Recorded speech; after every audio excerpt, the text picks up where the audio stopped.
Bapak Ibu, acara segera kita mulai. Bismillahirrahmanirrahim. Assalamualaikum warahmatullahi wabarakatuh. Yang saya hormati kepala sekolah, wakil kepala sekolah, dan Bapak Ibu guru SD Negeri 53 Palembang yang sempat hadir pada siang hari ini. Puji dan syukur marilah kita panjatkan kehadiran Allah Subhanahu wa taala, karena berkat rahmat-Nya kita bisa hadir di sini dalam kegiatan aksi nyata diseminasi budaya positif. Salawat beriring salam tak lupa pula kita junjungan kepada Nabi besar kita, Nabi agung kita, Nabi Muhammad SAW beserta keluarganya, sahabatnya, pengikutnya hingga akhir zaman. Amin ya rabbal alamin. Bapak Ibu, kami mengucapkan terima kasih banyak telah hadir pada acara kami siang hari ini, yaitu kegiatan ini merupakan kegiatan aksi nyata kami sebagai guru penggerak, calon guru penggerak. Aksi nyata ini yaitu kami harus mempresentasikan atau memaparkan apa itu budaya positif. Nah, jadi kegiatan ini mengenai budaya positif yang akan kita laksanakan di sekolah kita.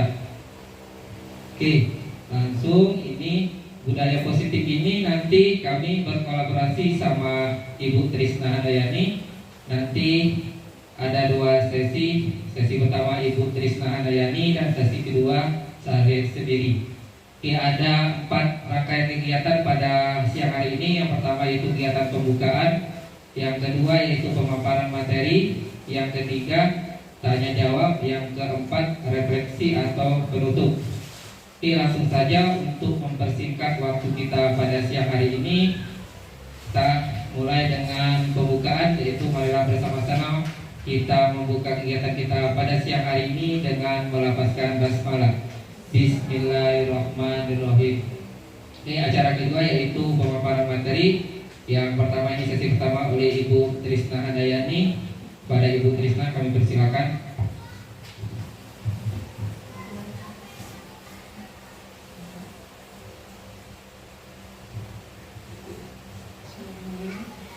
Assalamualaikum warahmatullahi wabarakatuh. Baiklah, pada siang hari ini kami berdua akan memaparkan mengenai budaya positif. Jadi di sini adalah aksi nyata yang ditugaskan kepada kami untuk diimbaskan kepada rekan sejawat yang ada di sekolah. Sebelum kita memulai sesi presentasi diskusi ini, tentunya kita harus mempunyai kesepakatan kelas diskusi presentasi. Yang pertama mungkin aktif mengikuti diskusi, lalu saling menghargai, kemudian bebas memberikan pendapat yang membangun. Kira-kira dari kesepakatan diskusi ini ada yang ingin ditambahkan lagi atau sudah cukup dari para peserta di presentasi diskusi? Ada yang ingin ditambahkan? Kesepakatan kelas diskusi presentasi sudah cukup? Baik ya, ada 3 poin ya.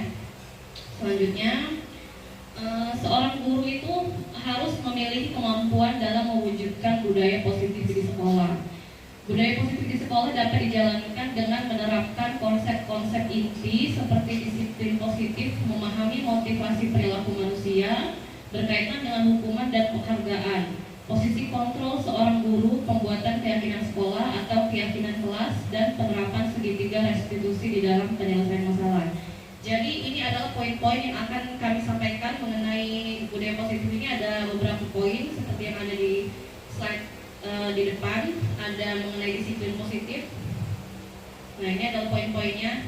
Sub-sub materinya ada 6. Yang pertama disiplin positif, yang kedua ada motivasi perilaku, posisi kontrol, kebutuhan dasar manusia, keyakinan kelas, dan restitusi, segitiga restitusi. Selanjutnya, apa itu disiplin positif? Nah, kira-kira rekan-rekan yang ada di sini semuanya sudah pernah mendengar belum apa itu kira-kira disiplin positif? Ada yang bisa mengungkapkan pendapatnya? Silakan Ibu Iris.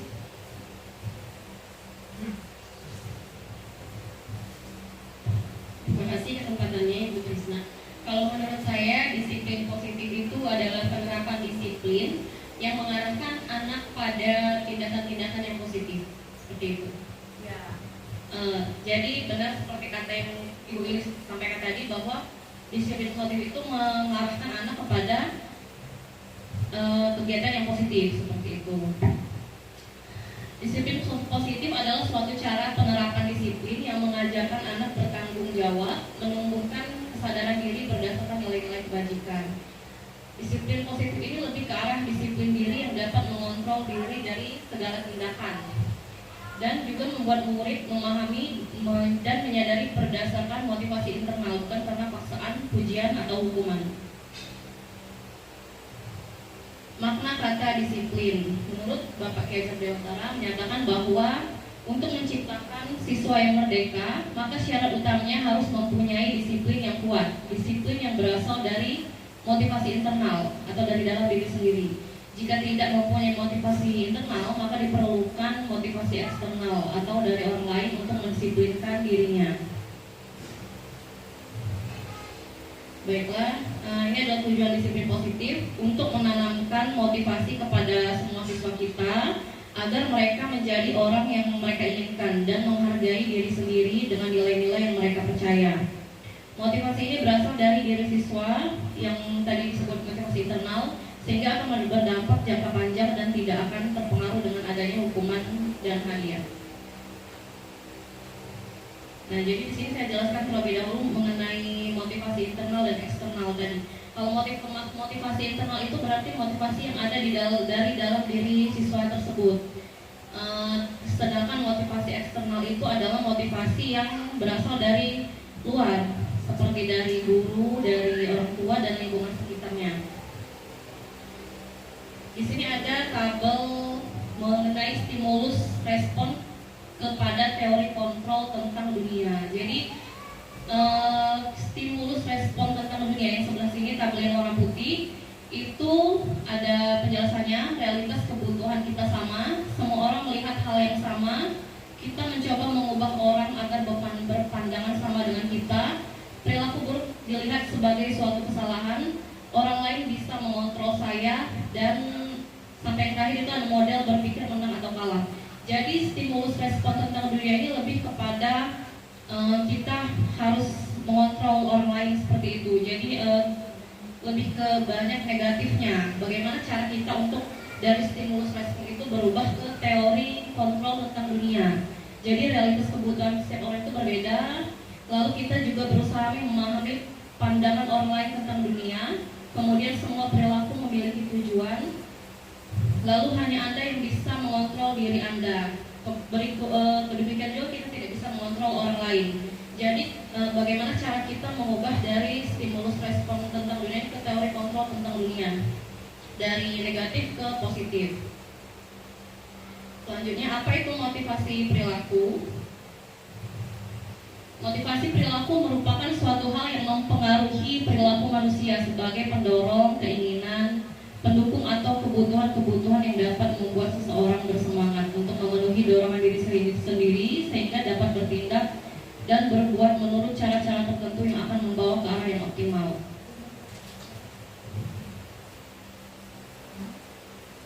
Motivasi perilaku terbagi menjadi dua, yaitu motivasi eksternal dari luar, selain dari diri sendiri, dan motivasi internal. Nah, motivasi eksternal tadi untuk menghindari ketidaknyamanan atau hukuman. Contohnya seseorang berperilaku untuk menghindari permasalahan yang mungkin muncul dan berpengaruh kepada mereka secara fisik, psikologis, ataupun tidak terpenuhinya kebutuhan mereka bila mereka tidak melakukan tindakan itu. Kalau dari sekolah ini contohnya motivasi eksternal itu misalnya ada seorang murid yang mengerjakan tugas atau PR, dia lebih berpikiran bahwa saya ini tidak mau, saya ini harus mengerjakan tugas agar tidak diberi hukuman oleh guru. Nah, itu berarti dia termasuk ke dalam motivasi eksternal. Untuk mendapatkan imbalan atau penghargaan dari orang lain juga itu termasuk motivasi eksternal. Seseorang berperilaku untuk mendapatkan pujian, hadiah, imbalan dari orang lain yang menurut mereka penting dan mereka letakkan dalam dunia berkelas mereka. Contohnya ini misalnya seperti yang ada di kelas saya menerapkan reward kepada anak-anak yang mendapatkan stiker bintang yang banyak. Ini sebenarnya menjadi pro kontra di modul 1 4 budaya positif ini, karena sebenarnya ini kan termasuk motivasi eksternal. Kalau mereka aktif di kelas, membuat tugas yang rajin seperti itu, mendapatkan reward, itu berarti kan motivasi eksternal. Nah, itu menjadi pro kontra seperti itu, karena itu tadi menjadi motivasi eksternal bagi murid. Selanjutnya motivasi internal. Untuk menjadi orang yang mereka inginkan dan menghargai diri sendiri dengan nilai-nilai kebajikan yang ada. Hindari hukuman dan pemberian penghargaan berlebihan agar meminimalisir motivasi eksternal dalam diri murid. Nah, itu tadi sudah saya jelaskan, berarti menjadi pro kontra tadi memberikan hukuman kepada murid, begitu juga memberikan penghargaan atau reward kepada murid. Nah, selanjutnya di sini ada soal. Yang pertama, Adi termotivasi untuk belajar dengan giat karena akan diberikan oleh ayah sepatu baru jika Adi dapat meningkatkan prestasinya. Yang dilakukan Adi kira-kira termasuk motivasi apa? Eksternal, benar sekali.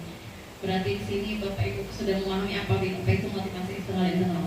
Yang kedua adalah Bella termotivasi untuk bekerja agar mendapatkan penghasilan sehingga dapat memenuhi kebutuhan hidupnya sehari-hari. Yang dilakukan Bella termasuk motivasi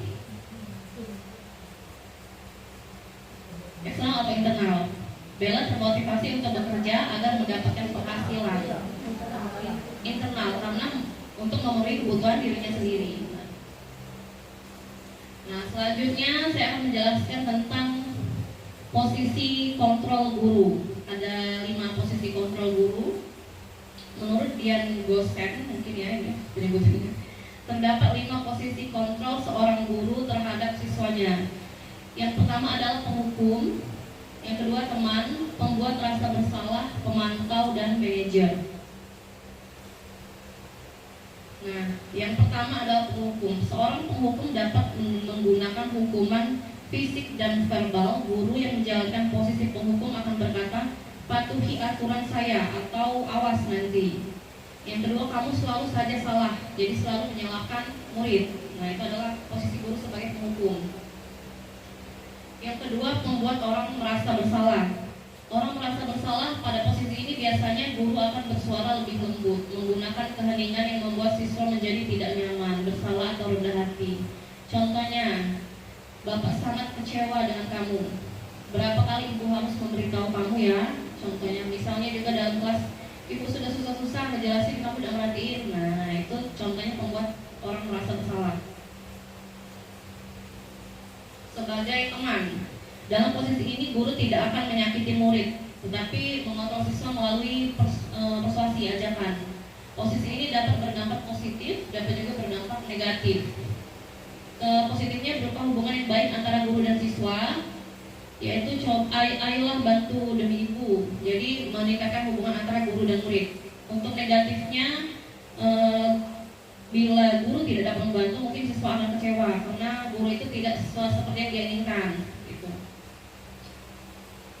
Selanjutnya adalah posisi pemantau. Berdasarkan peraturan-peraturan dan konsekuensi dengan memisahkan hubungan pribadi. Pertanyaan yang biasa diajukan sepertinya peraturannya apa dan apa yang telah kamu lakukan. Lalu yang kelima ada posisi manajer. Guru berbuat sesuatu bersama murid, mempersilahkan murid bertanggung jawab perilakunya dan mendukung murid agar dapat menemukan solusi atas permasalahannya sendiri. Posisi manajer ini mengacu pada institusi yang dapat menjadikan murid sebagai manajer bagi dirinya sendiri sehingga tercipta identitas positif pada diri murid.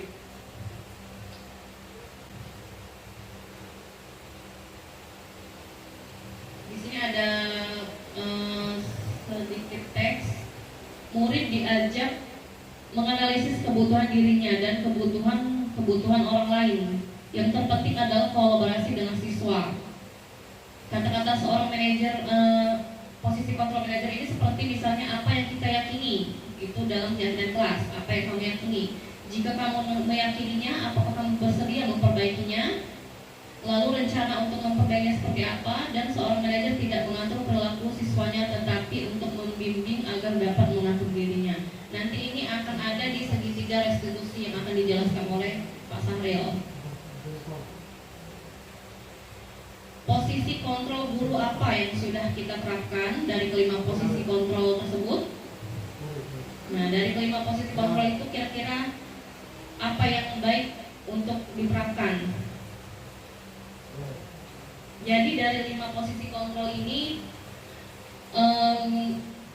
pencapaiannya adalah posisi manajer, dan yang harus dihindari adalah posisi penghukum dan pembuat rasa bersalah, karena itu akan mempengaruhi psikis dari murid. Seperti itu kira-kira.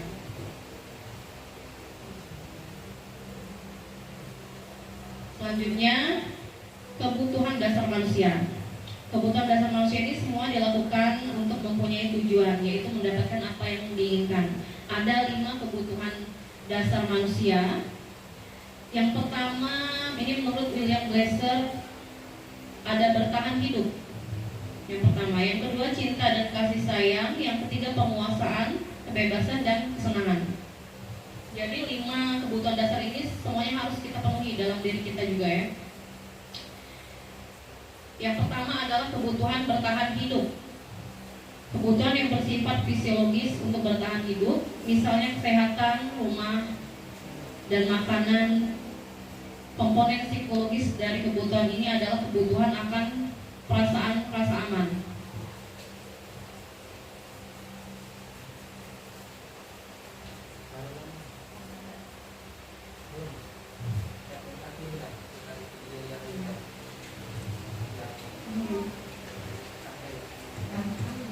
Sebelum saya ingin memutarkan video ini dulu, apa namanya? Berikut adalah video mengenai posisi kontrol guru. Kira-kira ini termasuk dalam posisi kontrol apa?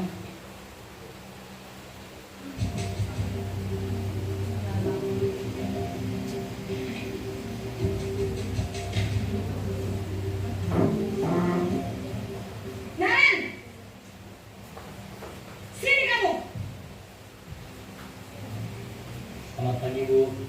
Selalu terlambat. Kamu deh, pasti terlambat. Maaf, Bu. Saya Apa? Apa coba? Alasan kamu apa lagi? Kapan sih kamu tidak terlambat? Malas sekali ya kamu jadi anak. saya Dasar pemalas. Gak kapok-kapok sih kamu. Sudah berapa kali terlambat? Sana, kamu keliling lapangan basket 2 kali. kenapa saya harus keliling lapangan basket, Bu? Kenapa? Kamu melawan ibu? Berani-beraninya jawab. Sudah terlambat, masih berani jawab pula. Sekarang, keliling lapangan basket 5 kali sekalian. Biar kapok. Cepat. Pergi sana ke lapangan basket. Posisi penghukum biasanya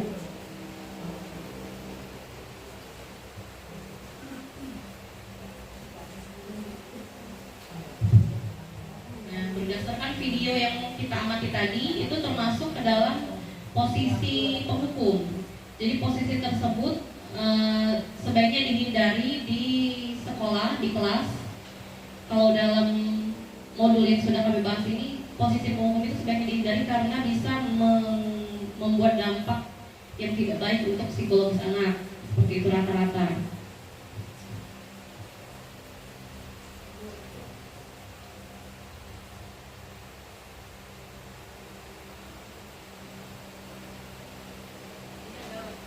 Ada video yang kedua. Naren!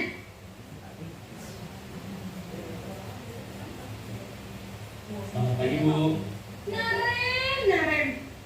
Kamu kenapa terlambat lagi, nak? Ya Tuhan, Naren. Kamu senang ya bikin ibu susah ya? Kalau kamu terlambat lagi, nanti ibu yang ditegur bapak kepala sekolah, nak. Disangka ibu tidak bisa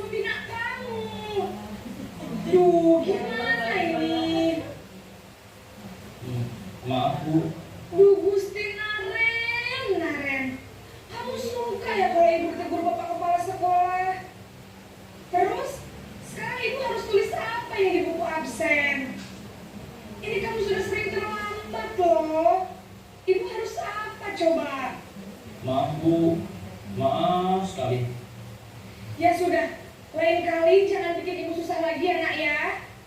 Ibu tidak akan kuat lagi kalau kamu begini terus.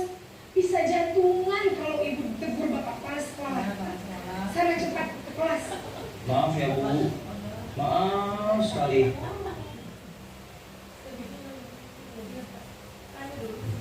Nah, dari video yang barusan diputar itu adalah posisi pembuat rasa bersalah.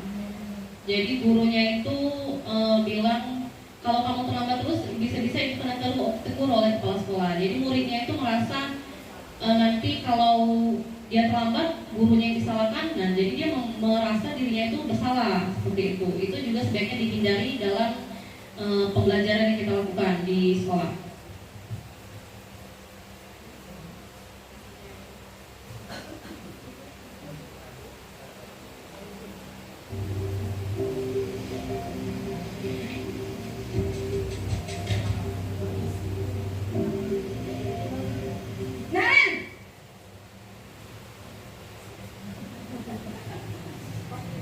Selamat pagi Bu. Wah, sudah jam berapa ini nak? Terlambat lagi ya sayang. Iya Bu, habis ibu saya lupa bangunkan saya Bu. Kamu malah menyalahkan ibu kamu. Kamu bukannya anak yang larinya paling kencang. Kok terlambat sih? Iya Bu, saya memang terlambat bangun tadi. Jadi biarpun saya lari kencang, tetap gak kekejar Bu. Ya sudah sana. Nanti lain kali larinya lebih kencang lagi ya. Biar gak terlambat lagi. Bikin seneng ibu. Demi ibu. Bisa kan? Bisa lah Bu. Ya sudah sana masuk kelas. Ibu beresin urusan absen kamu. Kamu ini ada-ada saja.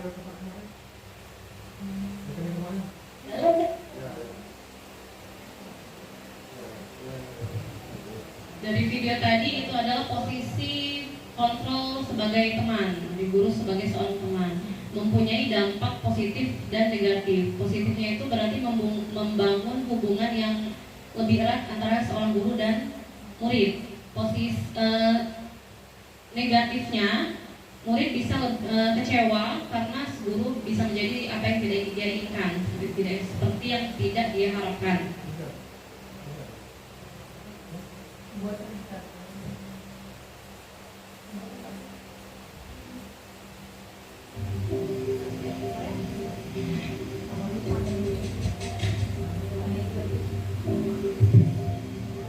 Naren!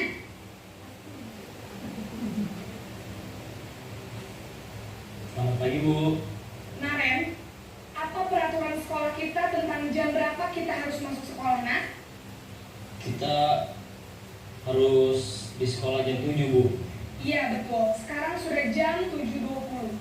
Naren sudah tahu konsekuensinya jika terlambat hadir.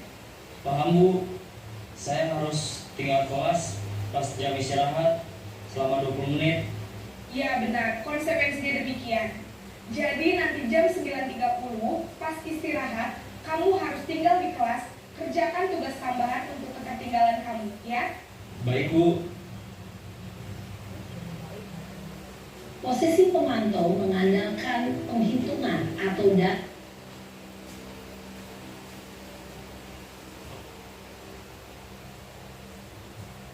Video tersebut adalah contoh dari posisi seorang guru sebagai pemantau. Langsung kita lanjutkan kepada yang kelima, posisi manajer.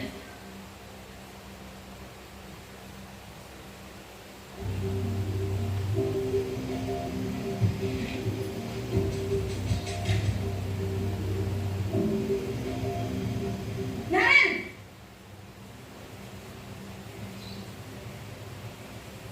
Selamat pagi Bu. Selamat pagi, Naren. Maaf Bu, saya terlambat. Iya, sekolah masuknya jam 7, sekarang sudah jam 7.20. Jadi sekarang bagaimana ini, Naren? Maaf Bu, saya lupa setel alarm saya semalam. Baiklah, menurut kamu, keyakinan sekolah yang mana yang perlu kamu tingkatkan? Menghargai diri sendiri dan orang lain mungkin ya Bu. Setuju. Jadi, apakah Naren meyakini prinsip saling menghormati tersebut? Iya Bu, saya meyakininya. Apakah Naren bersedia memperbaiki Bersedia, Bu. Bagaimana kamu akan perbaiki masalah keterlambatan ini? Saya akan coba untuk tidak lupa menyetel alarm saya, Bu. Baik, kalau Naren lupa menyetel alarm di rumah, ada orang yang kira-kira bisa bantu mengingatkan tidak? Ada, Bu. Kakak saya, Kak Emma. Ada lagi selain Kak Emma?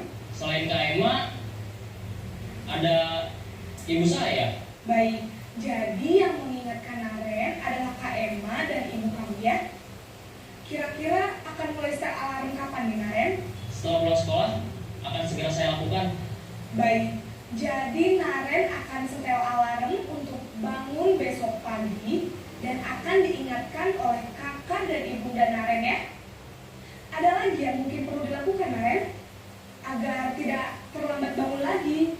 Tidak ada, Bu. Baik Naren, terima kasih untuk kerjasama kamu. Sekarang kamu perlu kembali ke kelas untuk belajar. Baik, Bu. Terima kasih.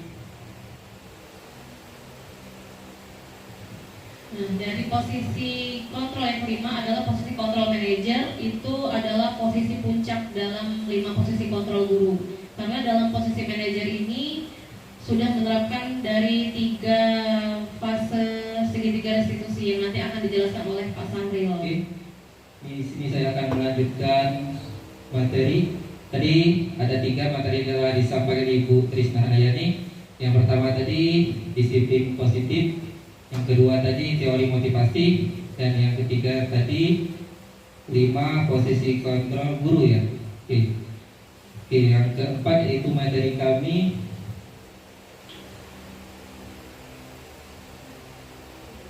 yaitu 5 kebutuhan dasar manusia. Di sini 5 kebutuhan dasar manusia itu ada 5. Yang pertama bertahan hidup. Mungkin kita semua sudah tahu bertahan hidup ini. Pertama yaitu makan, minum. Jadi kita sebagai guru ini harus paham dengan kondisi siswa, ya. Mungkin paham dengan keadaan siswa. Yang kedua itu cinta dan kasih sayang. Nah ini kebutuhan yang kedua ini harus kita pahami juga sebagai guru. Cinta dan kasih sayang yaitu kepada terutama kepada peserta didik kita. Karena seandainya kita terlalu menyayangkan siswa itu, siswa jadi mungkin bisa membuat siswa itu terlalu dekat dengan kita, itu bisa membahayakan. Karena siswa ini kalau kita terlalu dekat dia bisa jadi malas. Jadi kebutuhan dasar cinta dan kasih sayang ini perlu kita pahami terutama kepada peserta didik kita.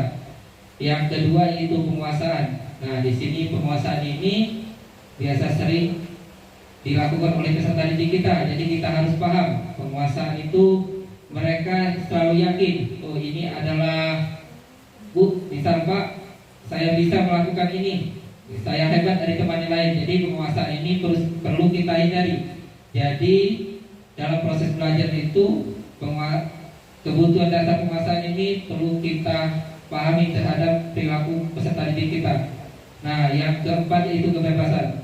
Kebebasan ini lawan atau identik dengan siswa nakal, karena mereka ingin merasa bebas. Jadi kalau kita tidak paham kebutuhan yang keempat ini, kebebasan, siswa kita selalu merasa bebas. Mereka ingin belajar, misal belajarnya Pak, belajar ini misalnya 20 menit Pak, sisanya kami ingin bermain misalnya. Jadi mereka perlu kebebasan. Jadi kita sebagai guru itu harus paham dengan kebutuhan siswa. Kebebasan mereka ini harus kita batasi. Jadi tidak berdampak kepada peserta didik yang lain. Nah yang kelima yaitu kesenangan. Nah kebutuhan dasar manusia yang kelima kesenangan ini adalah dimana kita harus paham proses pembelajaran kita ini menurut kita terhadap siswa itu seperti apa, menyenangkan atau malah membosankan. Jadi kita harus paham, kita harus membuat proses pembelajaran itu menjadi menyenangkan, sehingga tujuan pembelajaran itu bisa tercapai. Nah ini penjelasannya kebutuhan bertahan hidup.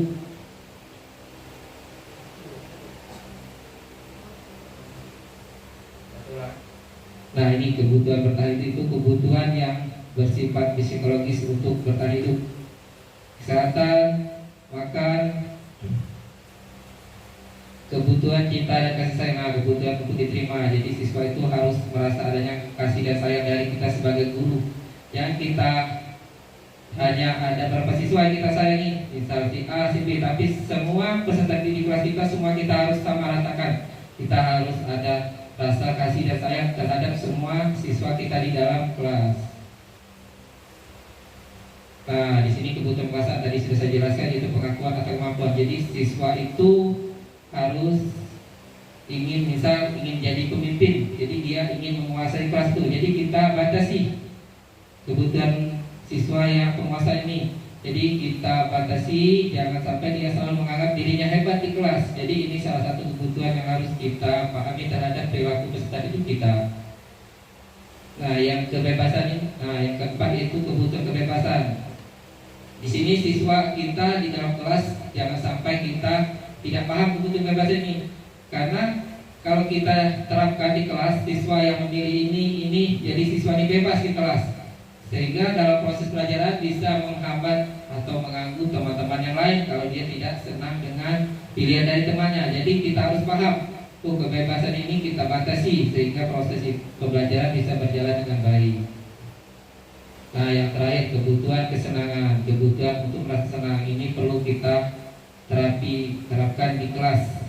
Itu dalam proses belajar itu mencari kesenangan, bermain, sehingga kebutuhan kesenangan siswa ini tinggi, biasanya meningkatkan apa yang dilakukan. Jadi misal dalam proses belajar ini kita harus selingi dengan permainan. Jadi siswa itu bisa merasa senang atau bisa tetap bergembira ria. Misal ice breaking di kelas. Nah, jadi kebutuhan ini harus kita pahami sebagai seorang guru. Karena kebutuhan kesenangan ini memicu motivasi siswa. Bisa hari ini kita terapkan permainan atau ice breaking, mungkin minggu depan mereka berharap lagi. Jadi mereka lebih semangat untuk belajar untuk minggu berikut atau besok karena termotivasi dengan kesenangan yang telah kita berikan. Tapi di sini kita sebagai guru juga membatasi, jangan berlebihan mengasih atau memberikan kesenangan kepada peserta didik. Ada pertanyaan? Ya, kita analisis kasus berikut. Ibu Dani sedang menjelaskan pelajaran bahasa Inggris di papan tulis, namun beliau memperhatikan bahwa Fajar malah tidur-tiduran dan tak acuh pada pelajarannya. Fajar coba jawab pertanyaan nomor 3, maju ke depan dan kerjakan di papan tulis. Fajar pun tampak malas-malasan maju ke depan, dan sesampai di depan papan tulis pun Fajar hanya diam terpaku sambil memegang buku bahasa Inggrisnya dan memainkan spidol di tangannya. Ayo Fajar, makanya jangan tidur-tiduran. Lain kali perhatikan. Sudah sana, duduk kembali. Kira-kira siapa yang bisa? Fajar pun kembali duduk di bangkunya. Hal seperti ini sudah sering kali terjadi pada Fajar, seperti tidak memperhatikan, acuh tak acuh, dan nilainya pun tidak terlalu baik untuk pelajaran bahasa Inggris. Pada saat ditegur oleh Ibu Dani, Fajar hanya menjawab, tidak tahu. Ibu Dani pun menjawab lirik, gimana kamu Fajar? Kamu tidak kasihan sama ibu ya? Ibu sudah capek-capek mengajar kamu. Tidak kasihan sama ibu, dan Fajar pun dia membisu. Pertanyaan dari kasus tadi, posisi kontrol apa yang diambil Ibu Dani dalam pendekatan Fajar? Ada yang bisa jawab?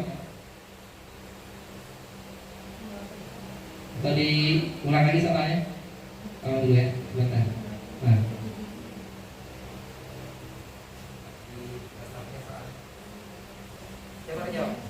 Begini, di sini silakan.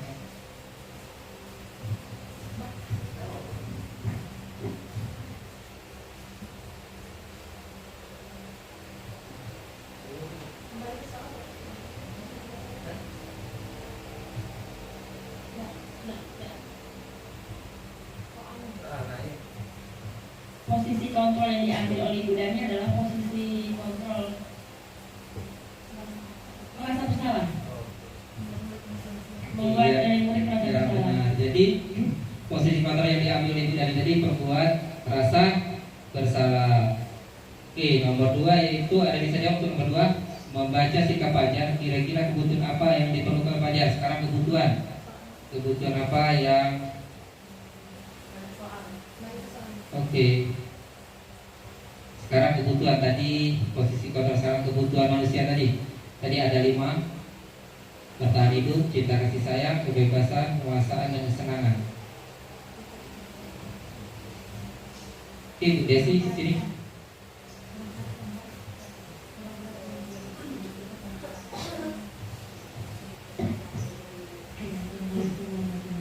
Waalaikumsalam warahmatullahi wabarakatuh. Baca sikap pelajar, kira-kira kebutuhan apa yang diperlukan untuk pelajar. Kalau dari persoalan tadi, pelajar ini butuh kasih sayang, karena kurangnya kasih sayang. Jadi butuh kasih sayang. Oke, jadi sikap pelajar dari kasus tadi, ya pertama itu pelajar perlu kasih dan sayang. Yang kedua, ya, jadi yang kedua juga pelajar ini mungkin bosan dengan pelajaran bahasa Inggris tadi. Mungkin ibu guru dalam mengajarnya terlalu searah mungkin ya. Jadi perlu kesenangan dalam proses pelajaran, bisa diterapkan game atau expressif. Jadi bisa memotivasi pelajar dalam mengikuti pelajaran bahasa Inggris. Nah, ini jawabannya. Oke, benar, merasa bersalah. Nah, motivasi tadi kan. Jadi perlunya motivasi. Oke, lanjut untuk materi yang kelima, yaitu keyakinan kelas. Mungkin di sini ada yang tahu apa itu keyakinan kelas? Belum kita lanjut slide berikutnya. Saya tahu apa itu keyakinan kelas? Nah, ini adalah keyakinan kelas. Keyakinan merupakan nilai-nilai kebaikan atau prinsip-prinsip yang disepakati secara universal. Orang akan lebih semangat tergerak untuk melaksanakan keyakinannya daripada hanya mengikuti aturan. Nah, keyakinan kelas atau sekolah. Di dalam pembuat keyakinan ini, guru hanya berperan dalam mewujudkan terbentuknya keyakinan sekolah atau kelas dengan adanya kesepakatan antara guru dan murid. Jadi untuk membuat keyakinan kelas ini, kita sebagai guru harus melibatkan siswa. Jangan buat aturan sendiri. Jadi membuat keyakinan itu perlu kesepakatan dengan siswa. Misal kita ajak siswa menulis apa yang mereka inginkan, atau mereka kelas apa yang mereka inginkan supaya kelas itu nyaman, tertib, berjalan dengan lancar. Jadi kita suruh mereka tulis di kertas selembar. Nah, kita atau sticky note kita tulis di situ dan kita suruh tempel di depan. Nanti selesai ditulis, kita pilih yang mana yang baik sehingga mewujudkan proses belajar itu nyaman, tenang, tertib dari kesepakatan yang tulis siswa tadi. Nah, dari beberapa tadi kita pilih dan kita jadikan keyakinan kelas. Keyakinan kelas ini seharusnya mulai kita terapkan, tapi itu sebaiknya kita terapkan di awal pelajaran tahun baru ya. Jadi di awal pelajaran itu kita terapkan sebelum masuk ke materi. Jadi keyakinan kelas ini perlu sekarang kita terapkan karena ini salah satu budaya positif. Banyak sekali manfaat yang kita dapat dari keyakinan kelas ini. Yang pertama itu bisa membuat proses pelajaran itu berjalan lebih efektif mungkin. Nah, cara pembentukan keyakinan kelas. Oke, caranya ini keyakinan kelas itu bersifat abstrak daripada peraturan yang lebih rinci dan nyata. Keyakinan kelas berupa pertanyaan dan pernyataan universal. Pernyataan keyakinan kelas selalu dibuat dalam bentuk positif. Nah, keyakinan kelas ini dalam bentuk kata-kata positif. Keyakinan kelas harus dibuat tidak terlalu banyak sehingga mudah diingat dan dipahami oleh semua anggota kelas. Keyakinan kelas hendaknya sesuatu yang dapat diterapkan di lingkungan itu. Semua anggota kelas hendaknya ikut berkontribusi dalam pembuatan keyakinan kelas melalui kegiatan surah pendapat. Semua anggota kelas bersedia meninjau kembali keyakinan kelas dari waktu ke waktu. Jadi dalam pembentukan keyakinan kelas ini kita harus melibatkan semua peserta didik yang ada di kelas. Ya, jangan kita sebagai guru itu kita membuat sendiri keyakinan. Jadi kita melibatkan semua siswa. Dan untuk membuat keyakinan kelas ini kita harus menghindari dua kata, yaitu kata jangan atau tidak. Jadi di dalam pembuatan kata positif keyakinan kelas itu menghindari kata jangan. Misal jangan buang sampah, nah itu tidak boleh. Seharusnya menjaga kebersihan. Jadi dirubah kata jangan harus tidak boleh dipakai. Misal jangan terlambat datang ke sekolah. Kita rubah jadi kalimat positif dalam keyakinan kelas itu disiplin waktu. Nah, jadi dalam bentuk penulisan keyakinan kelas itu kita harus menghindari kata jangan ataupun tidak. Ini langkah-langkah. Nah, ini contoh keyakinan kelas. Ini ada beberapa contoh keyakinan kelas, kata-katanya. Ini untuk keyakinan kelas 1. Yang sama keyakinan kelas 1 ini setiap anggota kelas perlu belajar, setiap anggota kelas perlu senang, setiap anggota kelas perlu melakukan tugas, setiap anggota kelas perlu saling menghargai, setiap anggota kelas perlu merasa aman. Ini untuk yang kelas tinggi, kelas 5. Selalu bersikap positif, senantiasa menjadi diri terbaik, percaya dan menghormati orang lain serta barang miliknya, berkomitmen terhadap setiap tugas, senantiasa membantu. Nah, itu contoh keyakinan kelas. Mungkin Bapak Ibu mungkin sudah ada sebagian, mungkin sudah menerapkan, tapi mungkin dalam penyusunan kata saja yang belum, masih mungkin ada menggunakan kata jangan, tidak boleh. Jadi kata itu harus kita hindari. Jadi harus menggunakan kata-kata yang positif dan mudah dipahami dalam membuat keyakinan kelas. Nah, ini peraturan kelas dan keyakinan kelas. Yang kalau pertama ini peraturan kelas, yang ke satunya keyakinan kelas. Jadi kalau di peraturan kelas itu kembalikan barang ke tempatnya. Nah, kita rubah ke kata positif, yaitu keyakinan itu bertanggung jawab. Jadi lebih mudah dipahami oleh peserta didik. Dan untuk bertanggung jawab ini tidak hanya barang, mungkin bisa semuanya. Jadi luas jangkauannya untuk kata positif dari bertanggung jawab. Yang kedua, dilarang mengganggu orang lain. Nah, saling menghormati. Saling menghormati ini tidak hanya mengganggu orang lain, mendengar orang sedang bicara mungkin, itu termasuk saling menghormati. Hadir di sekolah 15 menit sebelumnya. Kata keyakinan kelasnya, kata positifnya menghormati orang lain atau berkomitmen. Nah, yang keempat, dilarang melakukan kekerasan. Kata keyakinan kelas itu keamanan atau saling menghormati. Yang kelima, ini dilarang menggunakan narkoba. Nah, keyakinan kelasnya kesehatan. Jadi tidak hanya narkoba, mungkin banyak sekali tentang kesehatan itu. Oke, kita lanjut ke slide berikutnya. Nah, di sini ada soal, apa nilai kebajikan atau keyakinan yang ingin diangkat dari peraturan berikut. Oke, silahkan Bapak Ibu membuat torehan jawaban dari ketiga kata itu. Menggunakan helm saat mengendarai motor, itu termasuk peraturan atau keyakinan atau nilai kebajikan apa. Membuang sampah pada tempatnya. Dilarang menggunakan kata-kata kasar. Oke, silahkan Bapak Ibu, ada yang bisa menjawab dari ketiga pertanyaan itu. Menggunakan helm saat mengendarai motor, apakah itu nilai kebajikan, apakah itu keyakinan atau peraturan? Ada yang bisa menjawab?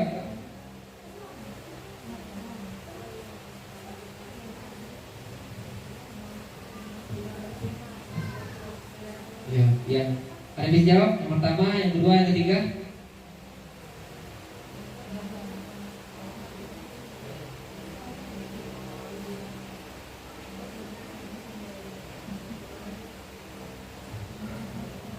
Oke, ada yang bisa jawab untuk ini?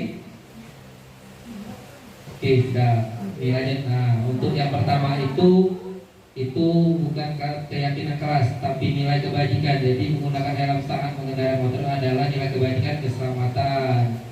Ya, karena itu di jalan, bukan di kelas. Oke, bisa dipahami dari kata-kata menggunakan helm saat mengendarai motor. Nah, kalau keyakinan kelas ini di sekolah ataupun di sekolah, sedangkan mengendarai motor itu di jalan raya, jalan umum. Oke, jadi itu adalah nilai kebajikan keselamatan. Nah, yang kedua bisa kita gunakan sebagai keyakinan kelas, yaitu membuang sampah pada itu, menjaga kebersihan. Jadi ini termasuk keyakinan kelas. Yang keempat, dilarang menggunakan kata-kata kasar. Nah, ini yaitu selalu bersikap positif dan hormat.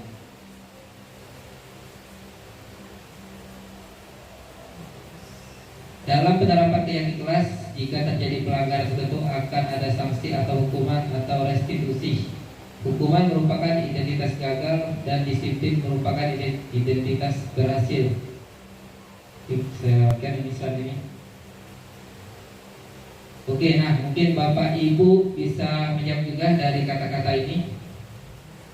Pernyataannya menggantikan kertas tugas teman yang dicoret itu termasuk hukuman atau konsekuensi? Kira-kira boleh diorek-orek dulu. Nanti kita jawab bersama-sama untuk orang-orangnya benar atau salah. Yang kedua, membersihkan WC karena sudah mematahkan pensil teman, itu termasuk hukuman atau konsekuensi? Membersihkan WC karena sudah mematahkan pensil teman. Yang ketiga, membersihkan tumpahan air di meja karena tersenggol, itu termasuk hukuman atau konsekuensi? Silakan Bapak Ibu isi sendiri mungkin. Nah, ini jawabannya. Nah, jadi yang pertama itu menggantikan kertas tugas teman yang dicoret itu adalah konsekuensi atau sanksi. Jadi beda hukuman sama konsekuensi ini.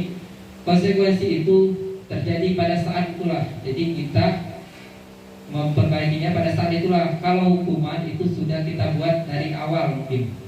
Ya, jadi bisa membedakan antara hukuman sama konsekuensi. Oke, kita lanjut. Oke, materi terakhir yaitu restitusi. Mungkin Bapak Ibu guru baru pertama kali mendengar kata restitusi. Mungkin kata-kata baru ini yang didengar oleh Bapak Ibu. Kami juga sebagai CGP, calon guru gerak, juga pertama kali mendengar kata restitusi. Sebelum ini jujur saya juga belum pernah dengar. Nah, selama mengikuti CGP calon guru penggerak ini kami baru mendengarkan kata restitusi.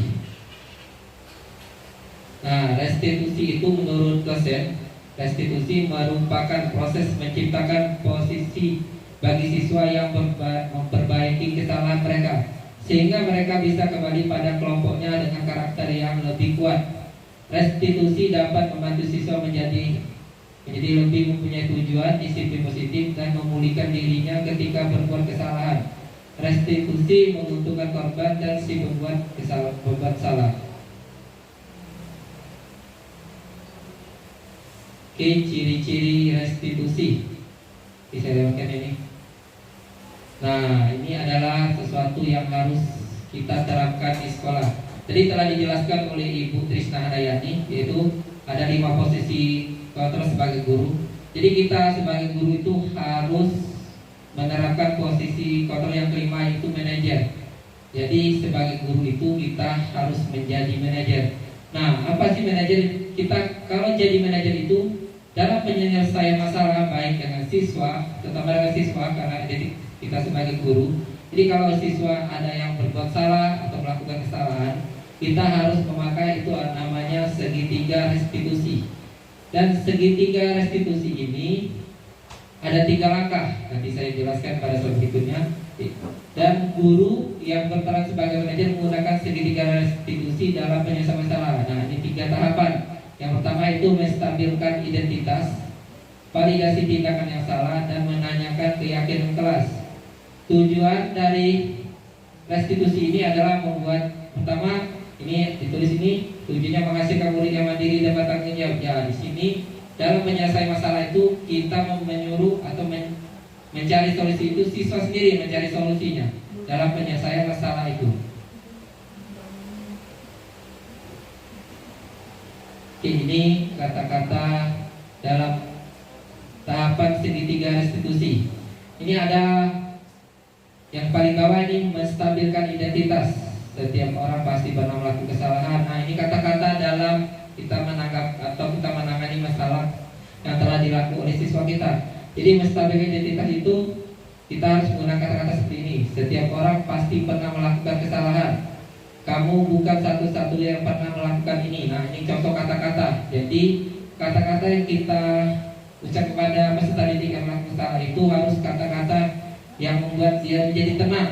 Jangan membuat dia jadi susah atau membuat dia jadi murung lah. Jadi kata-kata ini membuat dia jadi stabil atau tenang. Jadi itulah disebut dengan menstabilkan identitas. Yang kedua yaitu validasi tindakan. Jadi apabila ada siswa kita yang melakukan kesalahan, kita harus validasi. Jangan langsung menghukum atau kita tanya dulu alasannya.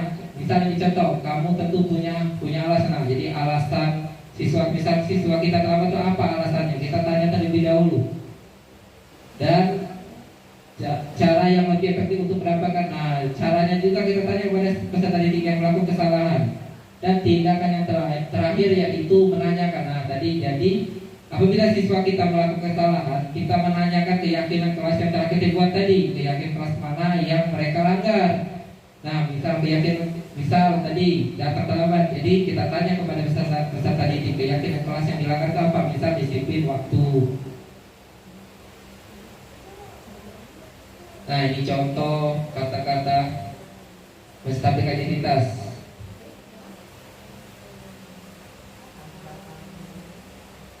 Bisa dibeli video. Kita putar dulu contoh kegiatan segitiga restitusi. Mungkin nanti Bapak Ibu baik di kelas nanti ada mengalami masalah dengan murid atau murid tidak buat tugas atau sering terlambat. Nah ini contoh cara menyelesaikan menggunakan tahapan segitiga restitusi. Begadang. Jadi bangunnya siang. Kenapa? Pagi ya. Pada pembukaan barang.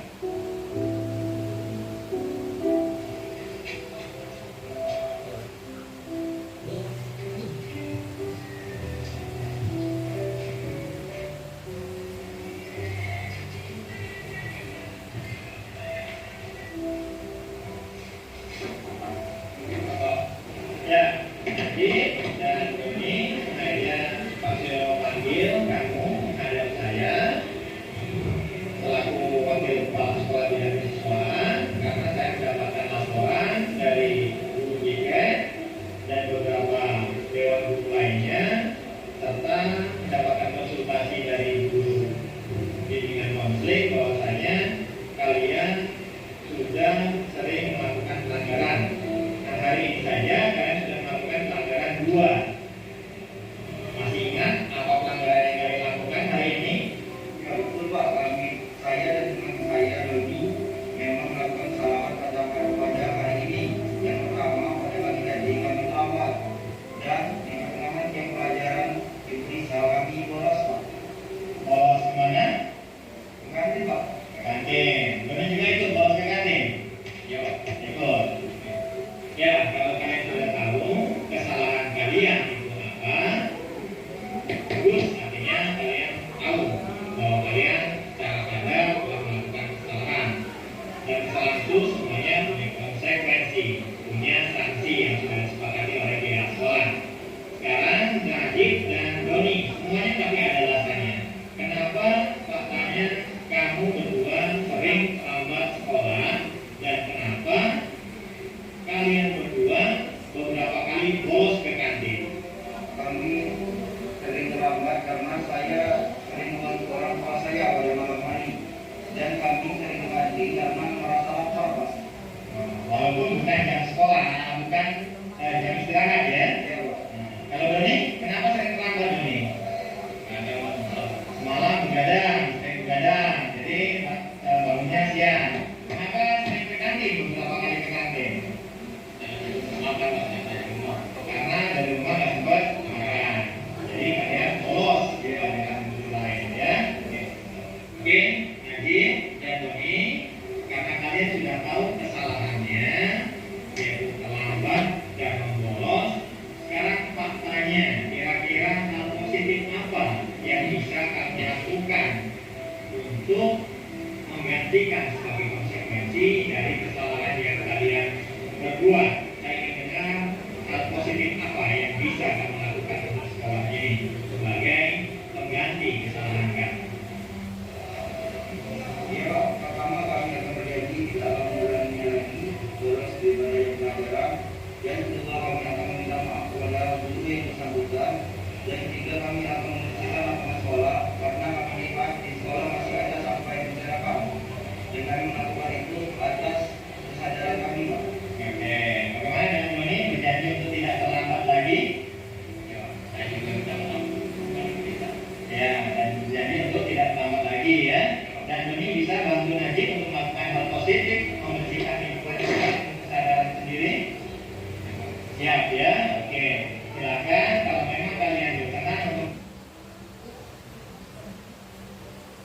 Oke, itulah tadi ya contoh segitiga restitusi yang diterapkan di salah satu sekolah di Sumatera Selatan.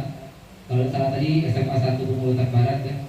Nah, dari video tadi kita bisa lihat ya 3 tahapan restitusi, segitiga tahapan restitusi. Yang pertama tadi menstabilkan identitas. Jadi untuk melakukan segitiga restitusi ini kita tidak boleh langsung di kelas. Jadi kita panggil dulu siswa yang bersangkutan. Jadi kita ibarat itu 4 mata dengan siswa tersebut. Jangan langsung di kelas ataupun menyelesaikan masalah itu di depan orang banyak. Jadi kita harus 4 mata lah dengan siswa. Jadi dalam proses segitiga restitusi ini kita harus menstabilkan identitas. Kita harus menanyakan dulu kepada siswa itu apakah benar dia melakukan kesalahan. Dan yang kedua yaitu validasi kesalahan, alasan mereka melakukan kesalahan itu apa. Dan yang ketiga itu kita tanya juga keyakinan apa yang dia langgar. Nah selesai itu baru kita minta juga solusinya untuk menyelesaikan masalah itu. Bisa dia terlambat supaya tidak terlambat lagi apa. Nah itulah proses segitiga restitusi mungkin yang perlu kita terapkan di sekolah. Karena ini adalah salah satu budaya positif yang harus kita terapkan. Mungkin selama ini kita selalu salah. Misal ada siswa salah, kita langsung di situ kita marahin. Nah itu sesuatu yang tidak diperbolehkan. Jadi kita harus membiasakan budaya positif ini. Jika ada peserta didik kita yang melakukan kesalahan, kita harus menerapkan segitiga restitusi. Karena di dalam segitiga restitusi ini berhubungan pertama dengan posisi kita sebagai guru, dan kita harus memahami 5 kebutuhan dasar manusia tadi. Nah dari segitiga restitusi ini akan terbentuklah yang namanya disiplin positif dari kegiatan itu. Oke, mungkin itu saja yang dapat kami sampaikan bersama Ibu Trisna Haryani mengenai budaya positif. Ini adalah tugas modul 1 dan 4 kami, yaitu budaya positif ya. Ini adalah tugas aksi nyata kami yang harus kami buat, yaitu mempresentasikan tentang budaya positif dengan rekan-rekan di sekolah kami.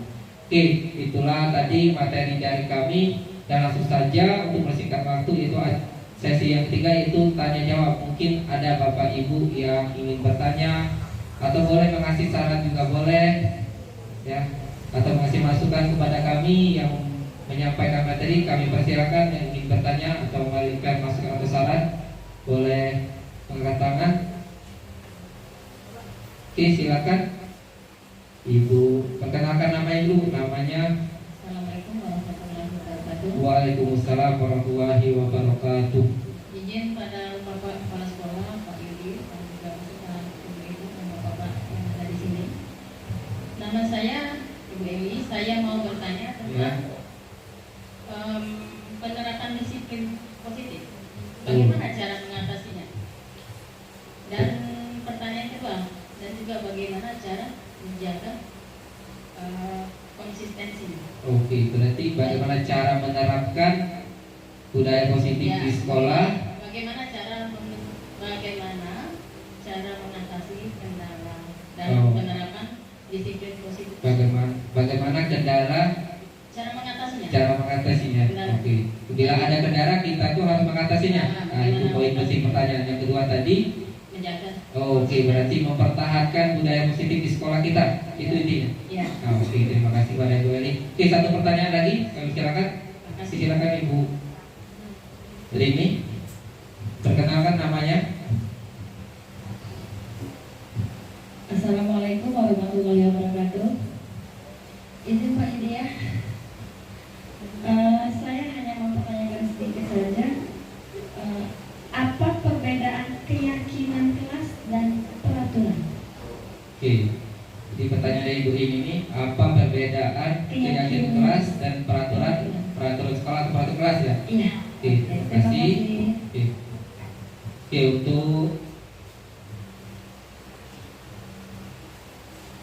Oke, untuk pertanyaan dari Ibu dari Satriana itu pertanyaan tadi bagaimana cara mengatasi kendala dalam penerapan budaya positif di sekolah.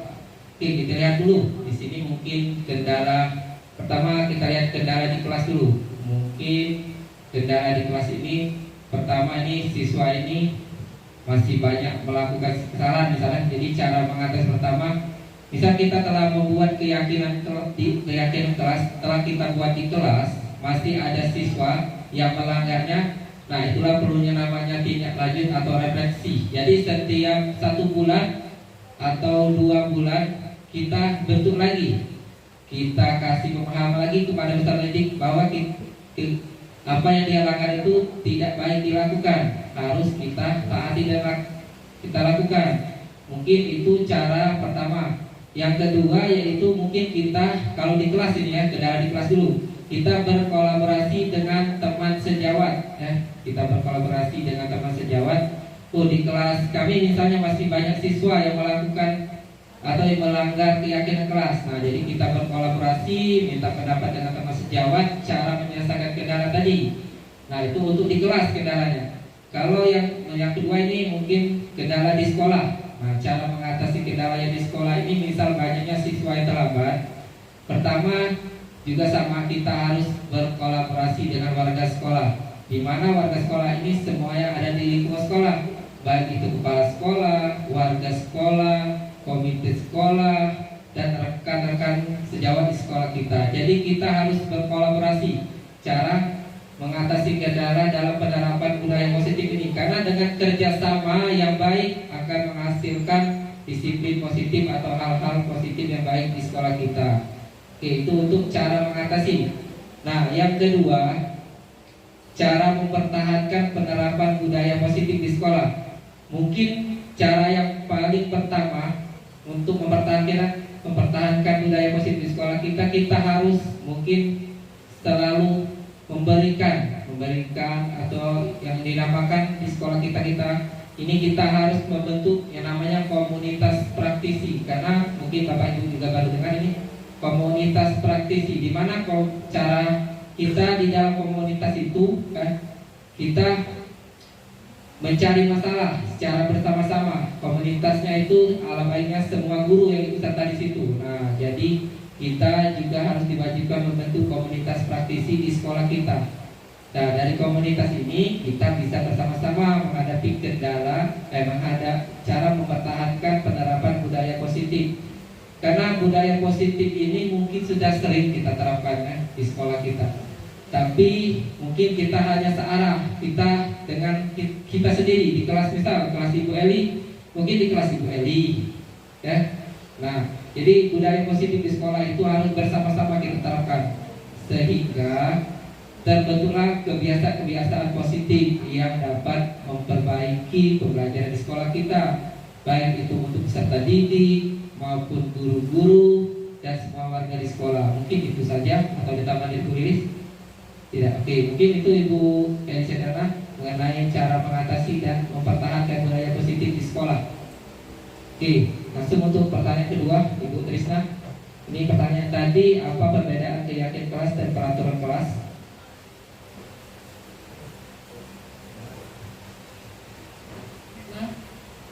Langsung saja, jadi pertanyaan dari Ibu Riri tadi adalah apa perbedaan keyakinan kelas dan peraturan kelas.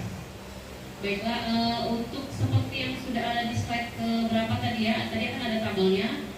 Peraturan dan keyakinan kelas itu tentunya adalah dua hal yang berbeda. Peraturan itu kata-kata yang digunakan kebanyakan juga adalah kata-kata yang negatif. Jadi dilarang, tidak, depannya dilarang membuang sampah, tidak boleh datang terlambat. Nah, itu lebih kepada peraturan, dan juga peraturan itu biasanya dibuat dari sekolah atau dibuat oleh guru.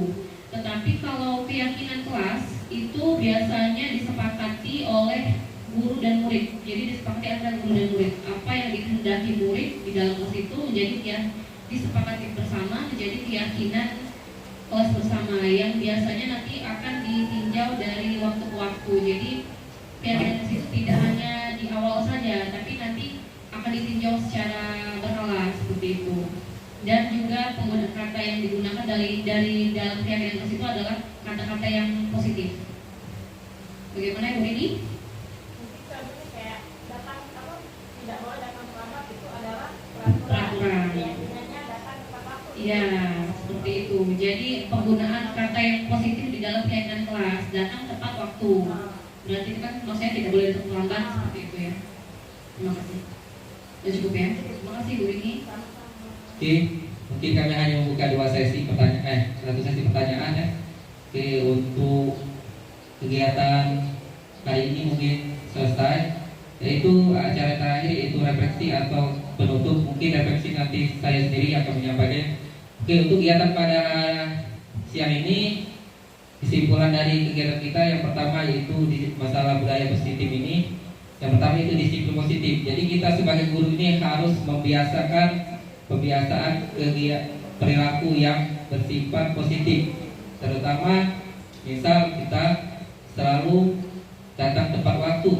Nah, jadi kebiasaan-kebiasaan itu bisa dicontoh oleh siswa ataupun peserta didik kita di sekolah. Yang kedua itu motivasi. Tadi telah disampaikan Ibu Trisna Handayani tentang motivasi. Jadi motivasi itu ada dua tadi, internal dan eksternal. Jadi kita sebagai guru ini harus paham, harus paham Bapak Ibu. Karena motivasi yang baik itu internal. Jadi motivasi yang berasal dari dalam diri kita ataupun dari peserta didik. Jadi kita harus memahami.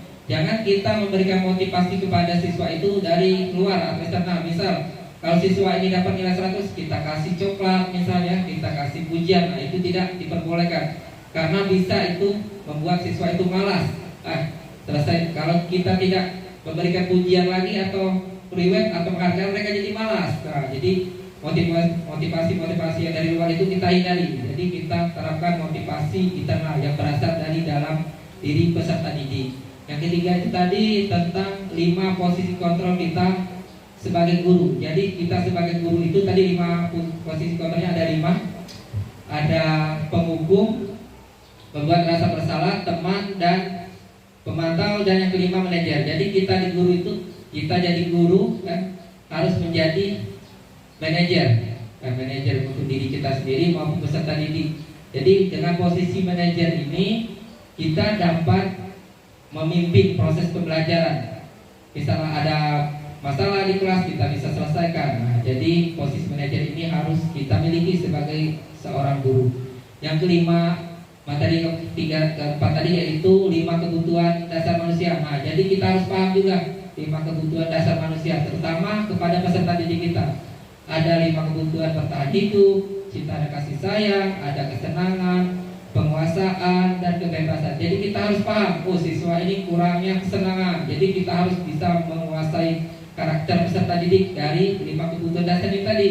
Jadi dengan memahami 5 kebutuhan dasar manusia ini bisa membuat proses belajar itu menyenangkan. Nah, kita bisa membuat peserta didik bisa aktif dalam proses pembelajaran. Nah, yang kelima tadi tentang yang keenam tadi tentang segitiga.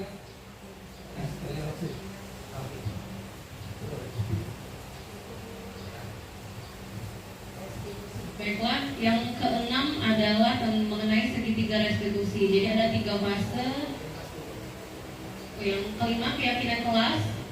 Insya Allah kita akan menerapkan keyakinan kelas itu di kelas-kelas kita, di sekolah kita. Lalu yang kelima adalah mengenai segitiga restitusi. Jadi kita harapkan bahwa nanti kita terapkan segitiga restitusi ini ketika di kelas kita, di sekolah kita ada masalah pada siswa kita. Ada 3 langkah tadi. Yang pertama adalah validasi, menstabilkan identitas yang pertama. Yang kedua adalah validasi tindakan yang salah, jadi apa yang sudah ia langgar. Dan yang ketiga adalah menanyakan keyakinan yang sudah ia langgar, keyakinan kelas yang sudah dilanggar dari keyakinan kelas yang sudah dibuat. Baiklah. Dan juga mungkin sedikit menambahkan dari 6 disiplin positif yang sudah disampaikan ini, semoga bisa diterapkan, ambil yang baik-baiknya. Dan untuk motivasi internal dan eksternal tadi mungkin masih ada sedikit pro kontra. Jadi kalau untuk saya sendiri, kalau untuk kan kalau di kurikulum 2013 ini memang peringkat itu sudah dihilangkan kan, karena memang katanya akan menimbulkan kecemburuan sosial seperti itu. Tapi balik lagi kalau misalnya mau masuk ke jenjang SMA atau SMP, pasti yang kan ada jalur prestasi, masih diminta ranking. Nah, jadi itu masih menjadi pramuka. Jadi tergantung dari kita mau menerapkan atau tidak dan melihat dari kebutuhan belajar yang ada di kelas kita. Mungkin itu saja yang bisa kami berdua sampaikan. Terima kasih telah menyempatkan waktunya dan sudah mendengarkan apa yang sudah kami sampaikan ini. Semoga bisa bermanfaat. Kami tutup dengan wabillahi taufiq wal hidayah. Wassalamualaikum warahmatullahi wabarakatuh. Waalaikumsalam warahmatullahi wabarakatuh.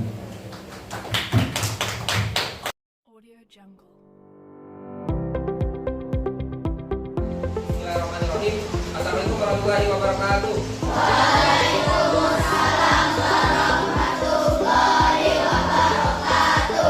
Selamat pagi anak-anak. Semuanya sehat? Semuanya? Oke, hari ini pertemuan pertama kita ya di sekolah lagi kan. Tapi sebelum memulai pertemuan pertama ini kita akan membuat kesepakatan kelas dulu. Jadi belum masuk ke materi, kita hari ini hanya fokus ke kesepakatan kelas. Hari ini kita membuat. Jadi nanti kalian membuat kesepakatan kelas ini menulis apa sih kelas impian kalian, kelas yang kalian impikan. Misalnya kelas ini tertib, aman, dan kelas. Akan ditulis di note ini. Dan cukup boleh 1, boleh 2, boleh 3 tulis di sini. Oke. Yang banyak-banyak tulisnya, cukup 1, 2, atau 3, boleh 1. Baiknya hanya 1 ditulis. Nanti selesai ditulis di sini, ditempel di sini. Paham ya? Paham tak? Nah, oke, nanti bagian ini selesai ditulis, ditempel. Menempelnya secara bergilir dan tempat. Bisa dipahami? Oke, Bapak Tika, silakan ditulis.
Warnanya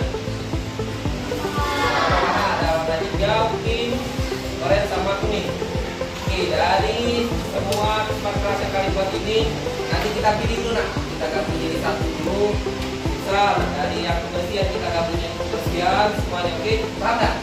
Oke, ini Pak minta bantu teman kalian. Nanti yang Pak sebutkan namanya silakan maju depan ya. Kita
tertib dan sopan.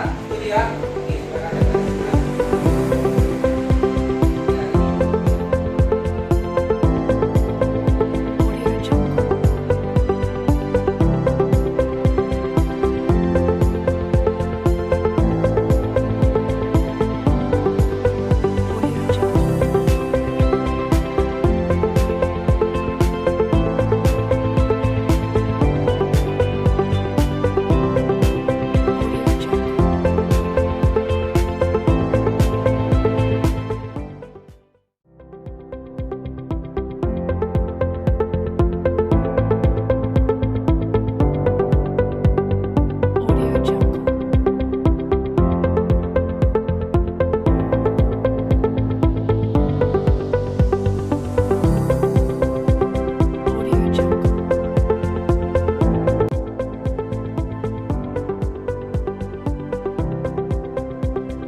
Yang kedua, izin ketika keluar kelas.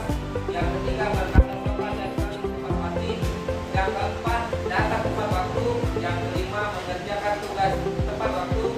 Yang keenamnya, menjaga kebersihan. Yang terakhir yaitu mengerjakan tugas tepat waktu dan mengucapkan kata yang baik dan sopan.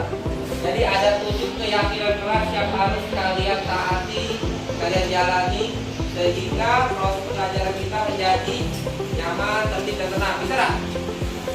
Bisa?